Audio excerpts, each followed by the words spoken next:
please, speak up if you have questions. Let's make it interactive so that you really, inshallah, benefit. Okay? Bismillah. So these were just, I'm just going to go through this, the professions as a children, career factors determine career choice, main existence, etc. Right? So I'm not going to spend much time on this. Okay, now we'll dive into this. What three countries with three industries are necessary to improve for a developing country to develop? So there are a lot of industries that operate in a modern economy, in a modern country. So if you're a developing country and you want to make the transition from developing to developed, right? So being a second or third world country to becoming a first world country, an industrial country, what three industries are instrumental that without them you will not be able to make significant progress? Any ideas? Automobile industry. Automobile. Okay, that's it. Good. What else? Any other ideas, please? Please call out. Food. Who? Food. Food. Okay, so let's say food/agriculture. Okay. And who was that? Was that Sister Amina? No, it's Asma. Okay, agriculture. Any other ideas? I think manufacturing of any kind. Very good. Excellent. Manufacturing. Okay, excellent. What else? Think also in the civil sector, okay? Civil sector. You know what that means? Brother Aslam, can you tell us what civil sector means? Yeah, so civil is all the areas dealing with civilians. So government-based, maybe? Yeah, exactly. Government, things like that. Okay, any other ideas? And if it's okay, if everyone could turn on their, if you can turn on your video, then I can make it, inshallah, a little bit more interactive, right? If you can, depending on where you are. I mean, but anyway, go ahead. So what else? This is a very key point, I think, because this is going to, inshallah, help you understand many other trends in the developing world, and it ties very intricately to how I'm trying to build an argument here. So I would want to stay on this slide, even if I have to, for another minute. What else have we come up with? We've come up with auto, food/agriculture. We've come up with manufacturing, and what else? Because everyone on this call, even our youngsters, because I won't call them kids, they're our youngsters, even they are committed to societal improvement, right? Yeah, and maybe technology or computers or something like that. Excellent. Technology. Okay, very good. /computers. What about their infrastructure? Okay, very good. So let's just say roads and infrastructure. Okay, this is very good. Now see, infrastructure. Okay, I'm not playing with two screens because then I make a mistake and then Uzair has to come up here and help me out. So I'm staying with one screen, okay, today. Okay, so basically, I think it's three, okay? One is the lawyer/judiciary. You need to have some type of rule of law, okay? And it doesn't have to be rule of law that you agree with, but at least some level of consistency in rule of law, right? When you're dealing with society, there's a certain law for rich people and there's a certain law for poor people. That society is not going to industrialize or become modern. Now, we understand there's unfairness everywhere, even in the modern industrial West. But as a general rule, if I get stopped, the speed limit is 65 for me and it's 65 for Obama, as a general rule, right? When you go to the developing world, it's not the case. The speed is something for the rickshaw driver or the motorcycle guy, and the guy with an SUV, the speed limit doesn't really count, okay? So one is you need rule of law. That is basically the judiciary and the lawyers, okay? Two, as a general rule, and all societies have their different trajectories and different intellectual traditions. You need some level of transparency, which is generally, we're talking about journalism/media, okay? If the media is completely state controlled, et cetera, now there are exceptions. We know that, obviously China, et cetera. But as a general rule, one of the prerequisites for a country to begin to industrialize is that there's some modicum of freedom of press, right? And that is a general rule. You know, even when you look at models like Singapore and South Korea, okay? And the third, this is where Brother Aslam was right, it's IT, okay? Now, I will go into why it's IT, and we have IT professionals on the call. Anybody know where was the first IBM PC virus made?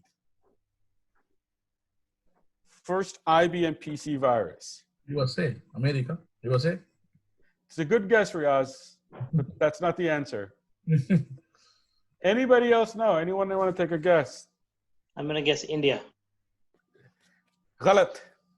Okay. Okay. The first IBM. We're always trying to jump forward and everything, so why not in viruses too? No, it's okay. So here, the first IBM PC virus in the wild was boot sector virus, dubbed Brain, created in 1986 by Farooq Alwi brothers in Lahore, Pakistan, to deter unauthorized copying of software they had written. But why is Pakistan is like that? Well, okay, so let me go into this. The point I'm making here is you can Google this and you can verify this.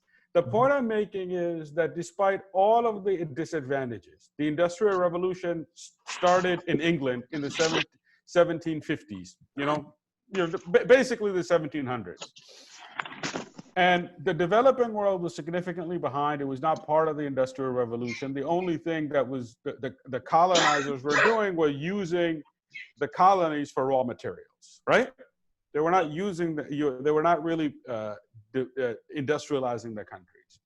But despite that, this is an interesting phenomenon that with the emergence of IT, things had begun to be developed, even in the developing world, that are now being used in the first world, okay? So my point here is the very first IBM PC virus was out of Lahore. And it was, and this is documented because I forget which magazine has gone. They went and interviewed them. And people started calling from all over the world saying, listen, my virus is infected and there's a message here that we have to call you. And they said, well, we just did it to deter people to copy our software. We didn't deter it to start an IBM PC virus. So this is an interesting point for those of us, especially from the Indian subcontinent, okay? So I want to go into this. So when I'm talking about specifically now, I'm going to spend a few minutes on the IT industry. I said 3 industries. And someone could disagree. Someone can say, hey, look, if you can't feed your population, you're not industrializing. So agriculture and food is important, right? So I don't doubt that. But in this group, what I'm trying to articulate is we need to have broad-based thinking, right? And we need to be able to say, okay, what are specific deficits that we have to address? So why is IT so instrumental for not just a country now, but say for a community? Why? Why is IT so important? Everything is automized nowadays. No manual things, no manual buildings, anything like that. Everything is automized, even for small industries, from small industries to big industries. So excellent. Okay, that's very good. So, like for example, in the late '90s, when I was a controller, I would be able to do the only thing I could really do regarding the bank accounts of the company was to view them, right? Online. I actually had to use banking software, right? Because the internet was not advanced enough with digital certificates and these other things that any of the banks were doing actual banking. It was just informational only, right? You couldn't transfer funds, you couldn't do those things, okay? And we're not talking 50 years ago, we're talking ancient times, 99, 2000, 2001, like that era, right?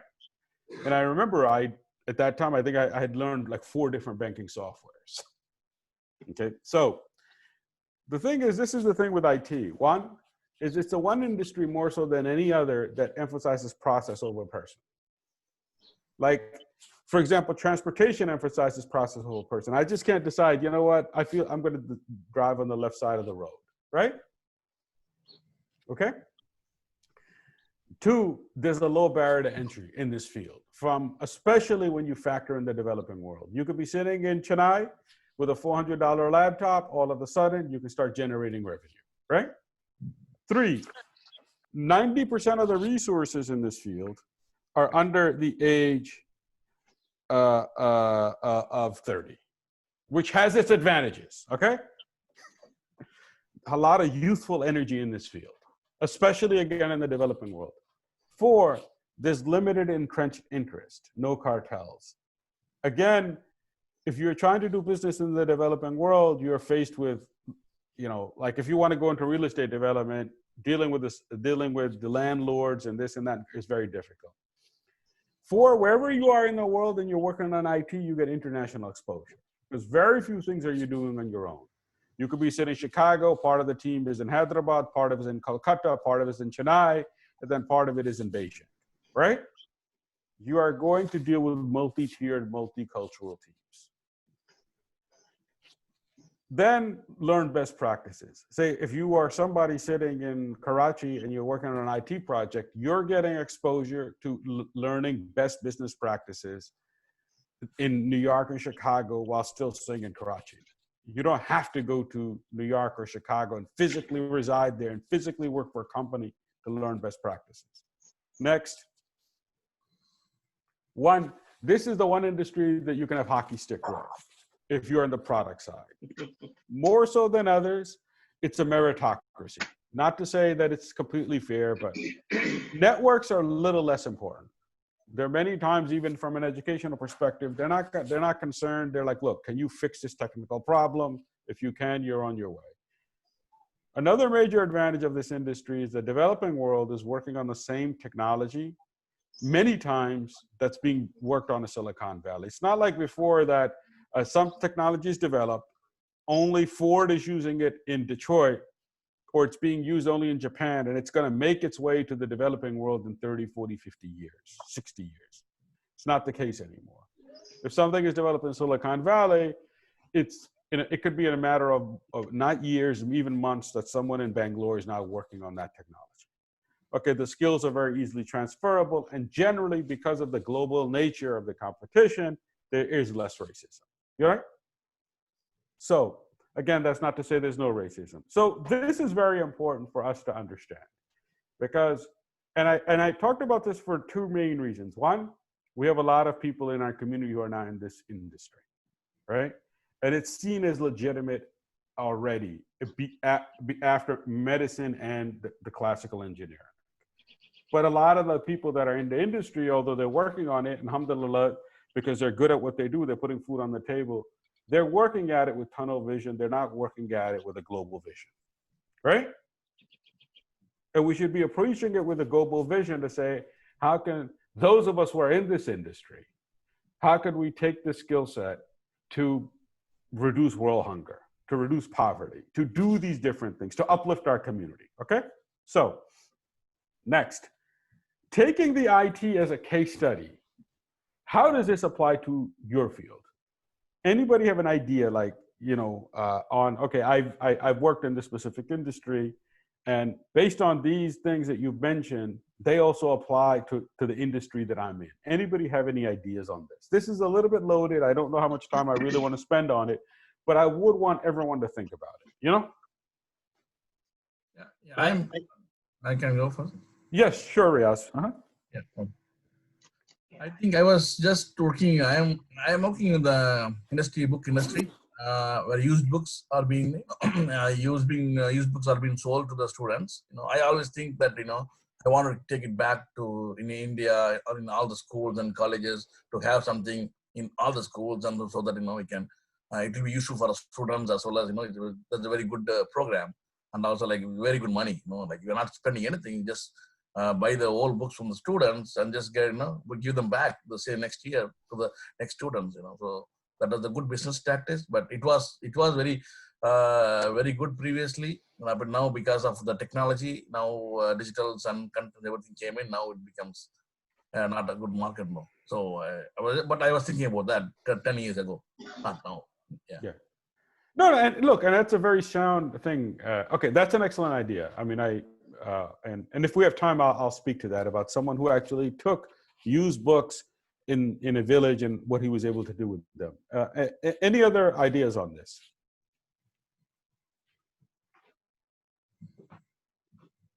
I can take a whack. Yes, Brother Aslam. So I do work in IT, but I work in the banking industry. And actually, I work in the credit card space. And I think if I think about it as a case study in IT, you know, IT enables so much in our company that is not, you know, we're actually ahead in terms of being a leader in the industry because of IT infrastructure and focus on making simplistic user experiences and things like that. So, you know, I can think of an example of depositing checks. What used to be a manual process just a few years ago, nowadays, you can do mobile through your app, right? You just take a picture of the two sides of the check, type in the number, the dollar amount that you want to deposit, and which account, and in 24 hours, the money will show up in your account because in the back end, that photo is recognizing the account number and the routing number and transferring the funds automatically from one account to the other, as opposed to a teller at a facility actually punching that information into the system. So photo recognition software, for example, has come up so much that it's positively impacting the banking industry.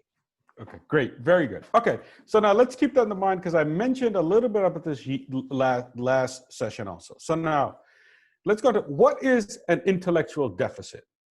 Intellectual deficit.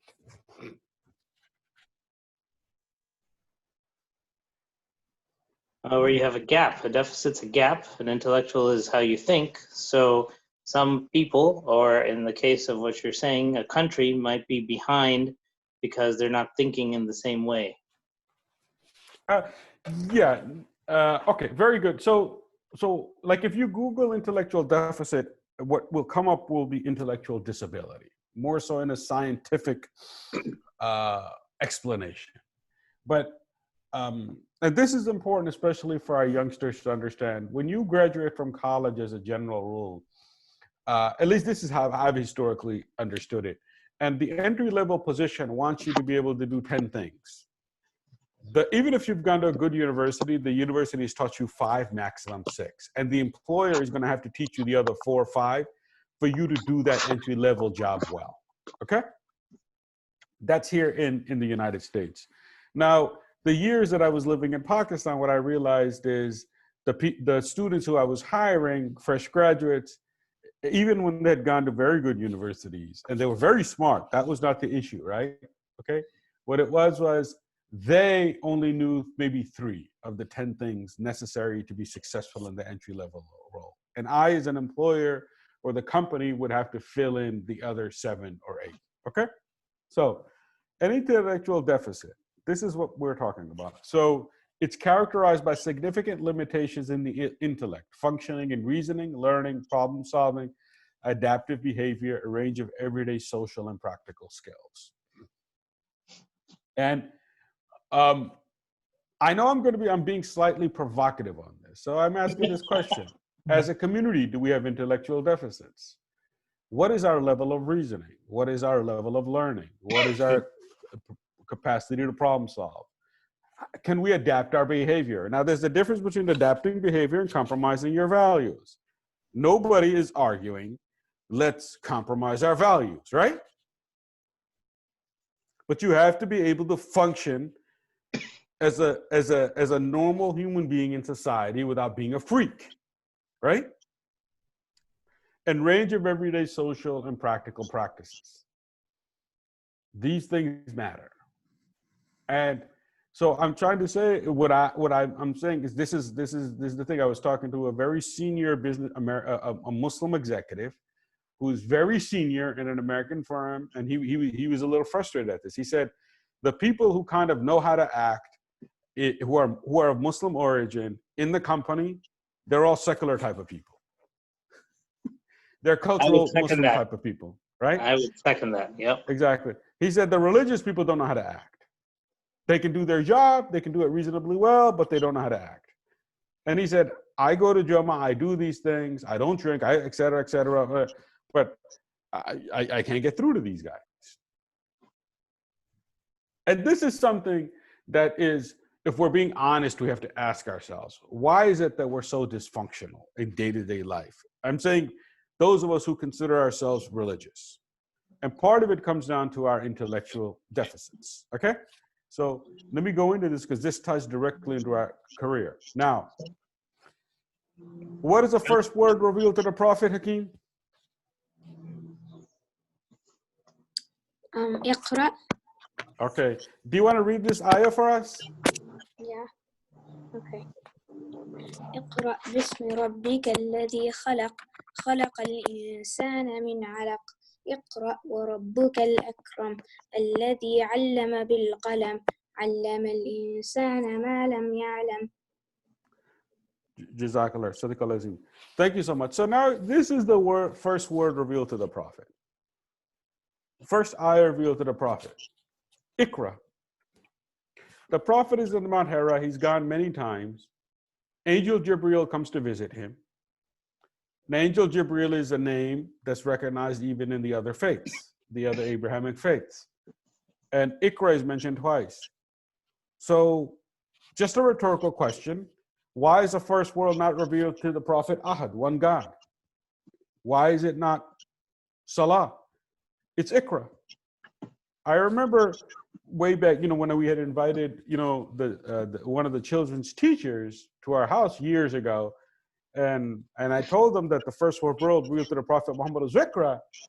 They were like really odd, and they were all educators, right? Maybe they were only kindergarten and first grade, but for them, this was like, really, your holy book, the first thing revealed to the Prophet in a mountain was read?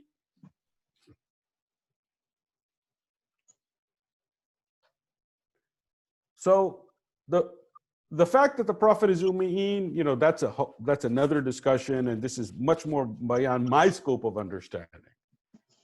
But this has left a very big impression on me. The importance of reading, the importance of knowledge, and how the angel Jibreel visits the Prophet and tells him to read.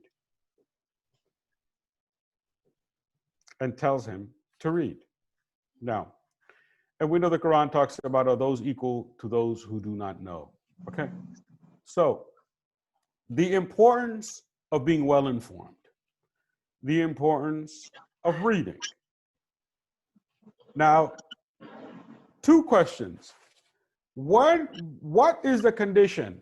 I think I don't want to mention the Sahaba's name because I don't want to get it wrong, especially when this is being recorded. But after the Battle of Badr, the condition was put that the prisoners of war, which ones could go free?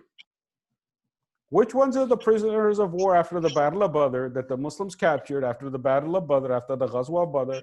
What condition was put on those who could go free? Yeah, talk. Muslim Islam. Huh? No. Accept Islam. No. The ones that taught another Muslim how to read? The ones who could teach 10 Muslims to read were freed. After the first major Ghazwa, the prisoners of war that were literate, that could teach 10 Muslims how to read, were freed. They were no longer unconditionally freed. Now, there's certain things on that that might not have been basically the best strategic decision, because then since they live within the Muslims, they learned they were able to gather intelligence, which might be further in the future detriment to the Muslims. But the fact of the matter is, even at that time, a prisoner of war, after the Battle of Badr, the Prophet obviously is still with them. If they can teach 10 Muslims how to read, they are no longer prisoners of war and they are free. That is the importance of knowledge, even in a state of war. That if your enemy can educate you, you benefit from that education.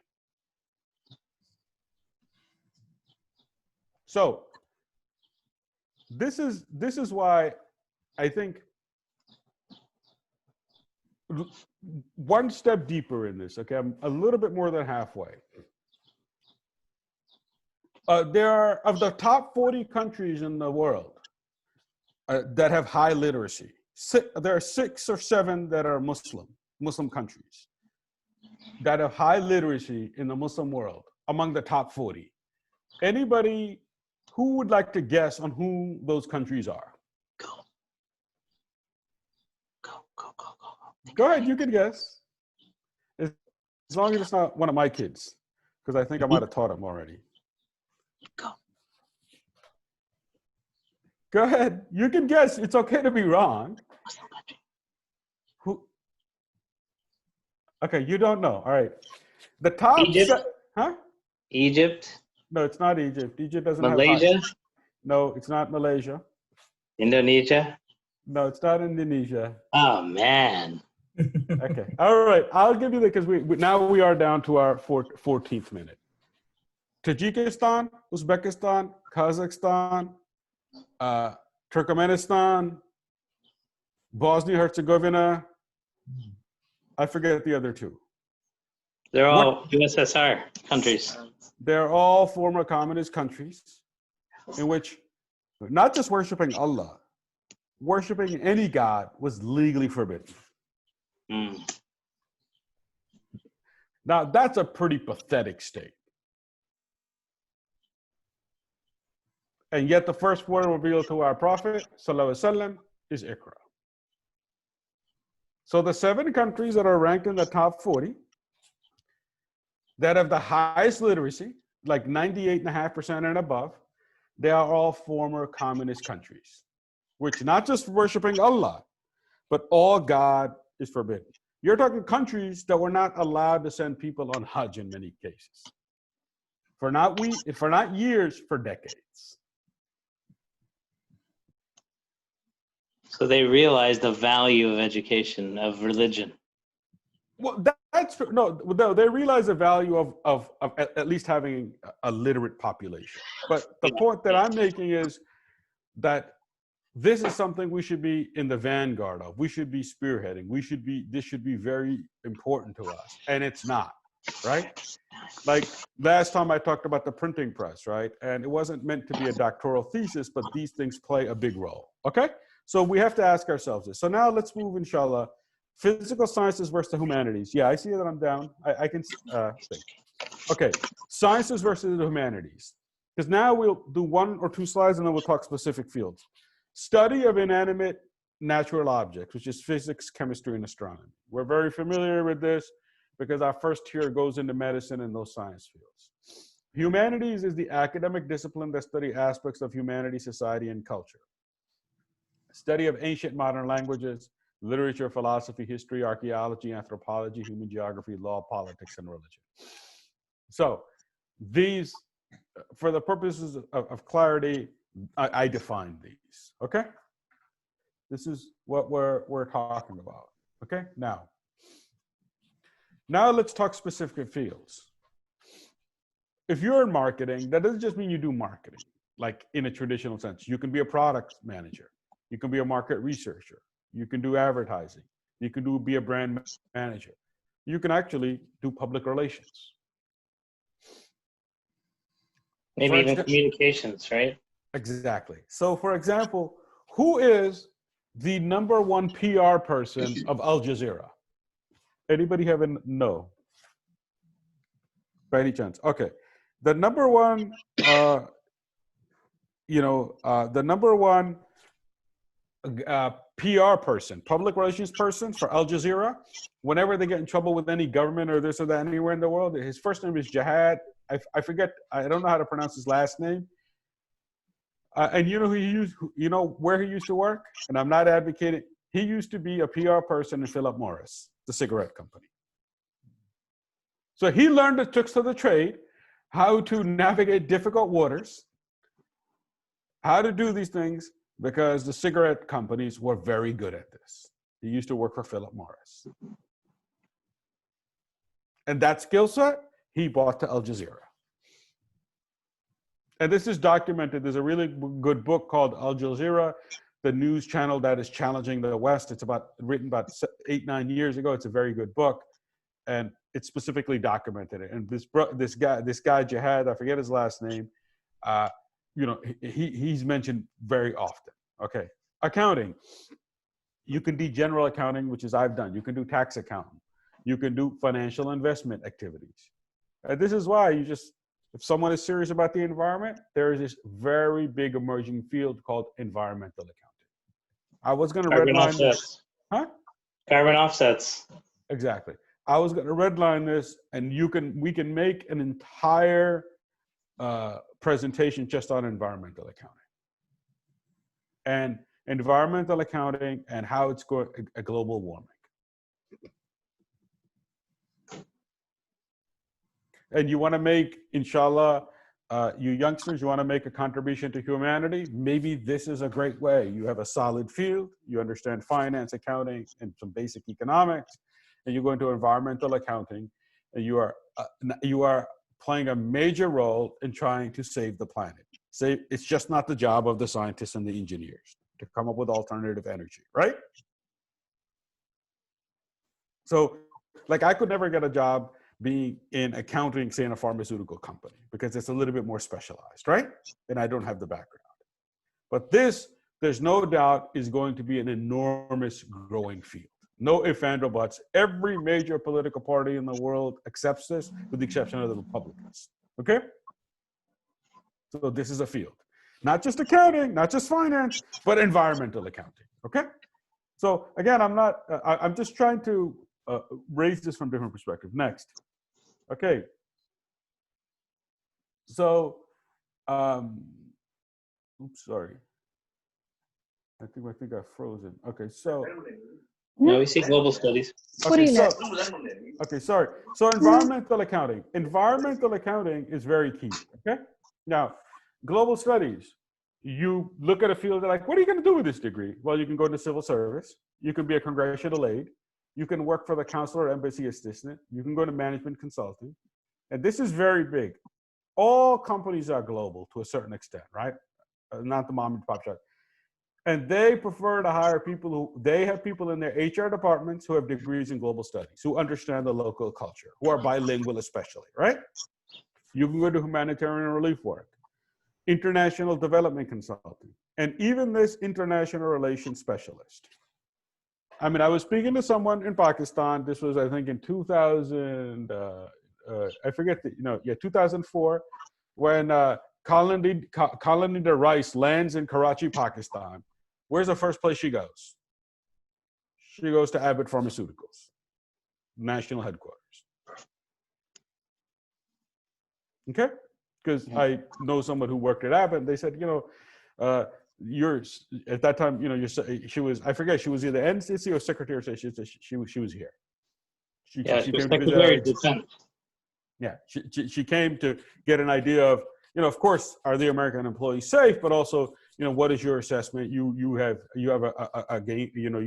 a business in the entire country. You're providing very high level pharmaceuticals. What do you see observing here happening on the ground? So global studies. So it doesn't mean that, only thing you can do with a global studies degree is then get a master's and a PhD and then go teach. No, you can be involved in humanitarian relief work. You could be international development, especially when you're bi and trilingual, okay? Next, economics. So if you can be economist, you can be a financial risk analyst, you can be a data analyzer, you can be a financial planner, you can be an economic researcher, you can be a financial consultant, you can be an investment analyst, you can be an actor, you can play public sector roles. And then if you are one of those lawyers who has gotten into law school after getting an economics degree, that also gives you enormous advantages. If you can understand the economics/finance side of things. Okay? So that's also the thing. Now, there are other fields: engineering, healthcare, human resources, business management, IT developer, sales, consulting, education. Like, even when I asked what are the 3 countries that are instrumental in raising the standard in a country, I was expecting education to be one of them, right? I was expecting that to be a guess, right? So a field in education, despite all of the online classes and this and that, is really going to be important, right?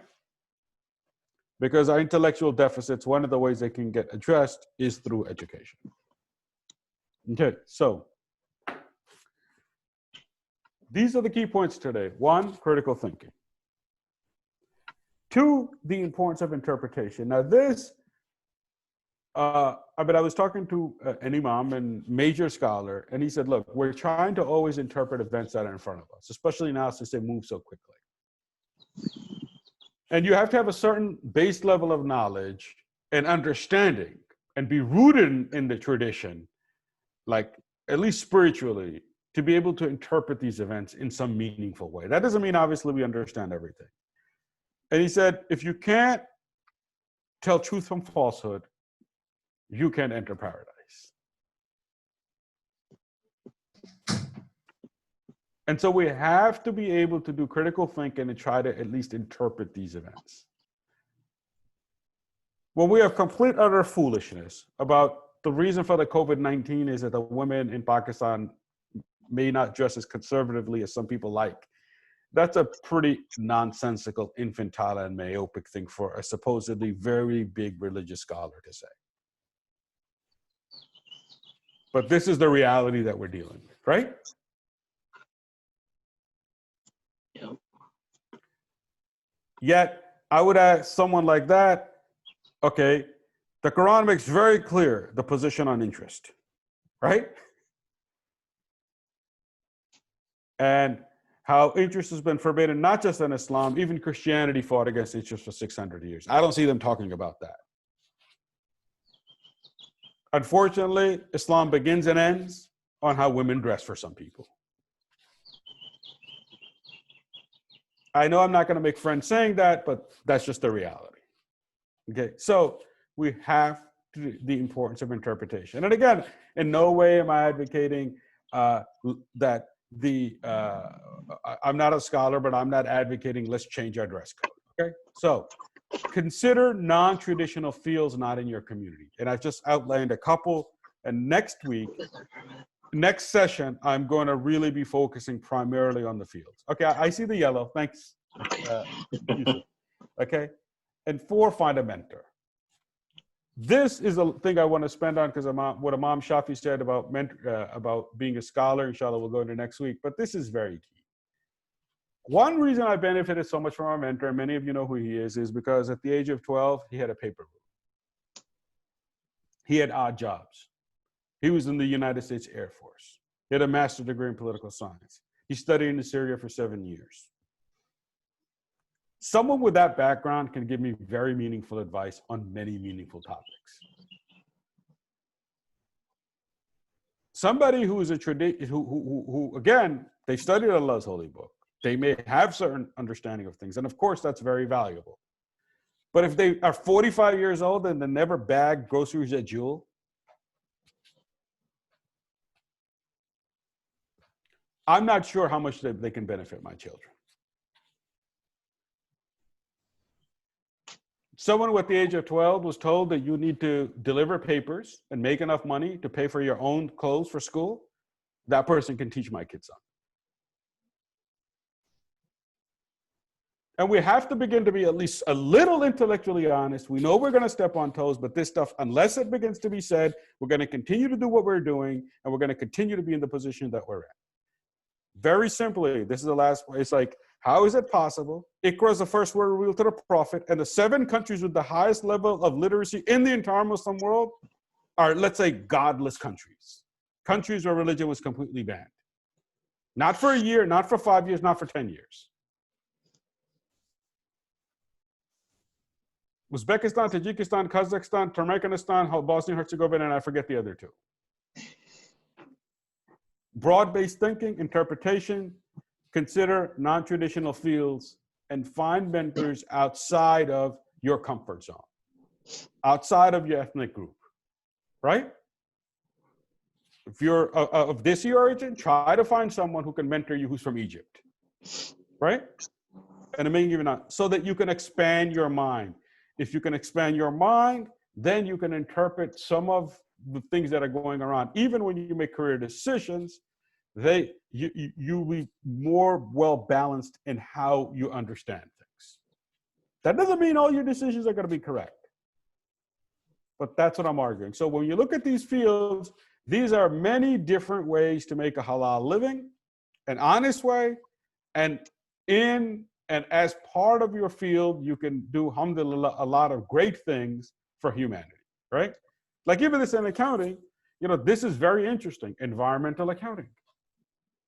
Let your child go into finance, get an accounting degree, get a CPA, encourage them, and then say, do an internship in an environmental accounting, in an environmental group. Start volunteering for environmental groups. Right? What do you think? Okay, inshallah. So I think I've actually hit my 40-minute mark. Inshallah, that's it for today. If I've said anything wrong, I ask that you forgive me.